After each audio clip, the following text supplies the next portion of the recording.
दोस्तों, लोकतंत्र में जनता की ताकत को सर्वोपरि माना गया है। इस ताकत का एहसास एक जमाने में राष्ट्रपिता महात्मा गांधी को भी था। ये बात 1931 की है, लेकिन हम आपको आज इसलिए बता रहे हैं क्योंकि आज हम शहीद भगत सिंह के बारे में बात करेंगे। महात्मा गांधी के द्वारा जीवित रहने और मरने के बाद भी यहाँ तक कि अभी तक यही सवाल उठता है कि क्या गांधी जी फांसी रुकवा सकते थे या फिर सजा कम करा सकते थे? अगर ऐसा कर सकते थे तो भगत सिंह को बचाया क्यों नहीं?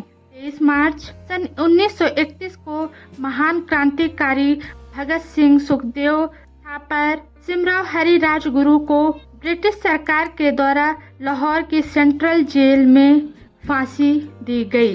भगत सिंह जी का कहना था कि बम पिस्तौल से क्रांति नहीं आती, क्रांति की तलवार विचारों की शान पर तेज होती है। वो भारत को अंग्रेजों की भेड़ियों से आजाद कराना चाहते थे, लेकिन आजादी के ठीक 16 साल 4 महीने 23 दिन पहले ही फांसी दे दी गई थी।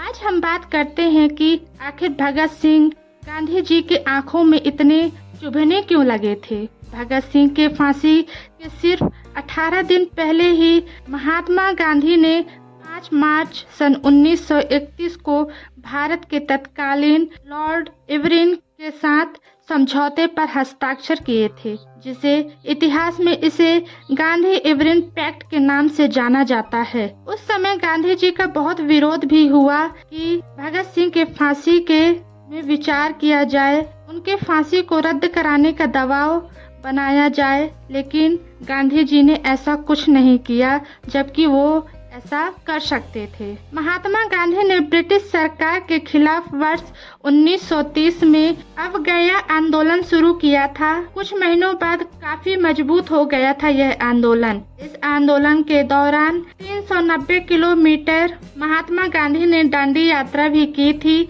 और 4 मई सन 1930 को गिरफ्तार भी कर लिया गया था, लेकिन कुछ महीनों के बाद उन्हें बिना किसी शर्त के बाहर भी कर दिया गया।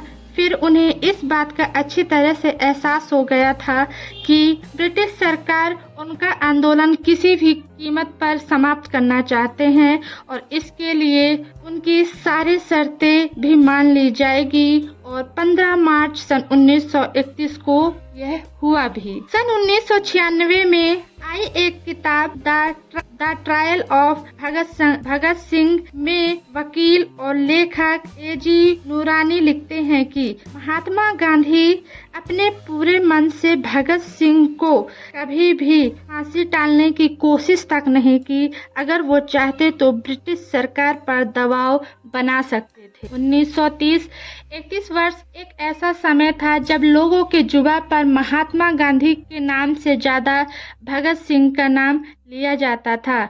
लोगों को लगता था कि महात्मा गांधी देश को अंग्रेजों से आजाद तो कराना चाहते हैं, लेकिन साथ में उनके दुश्मन भी नहीं बनना चाहते, बल्कि भगत सिंह का मकसद बिल्कुल स्पष्ट था कि वो किसी भी कीमत पर अंग्रेजों को भारत से भगाना चाहते थे। 23 मार्च को जब लाहौर सेंट्रल जेल में भगत सिंह को फांसी की सजा दी गई, ठीक उससे कुछ घंटे पहले महात्मा गांधी ने लॉर्ड इरविन को एक चिट्ठी लिखी थी। उसमें उन्होंने लिखा था कि सरकार को फांसी की सजा को कम करने में विचार करना चाहिए।